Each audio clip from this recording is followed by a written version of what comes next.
Alright guys, so I was at the grocery store and I saw these. These are mini yellow guavas. I've never tried them. So I did. I sucked it up and I bought them, and they were kind of pricey. So yeah, just gonna try it out. I love guavas, and I've never tried these ones yet. So there we go. Give you guys a good look. So I'm gonna wash it and I'll be right back. Okay, so I just washed it. Let's try it.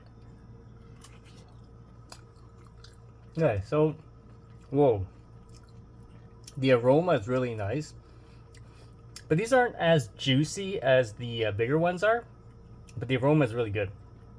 It's got a slight sour taste to it, but it's pretty good. Alright guys, see more videos and subscribe to the channel.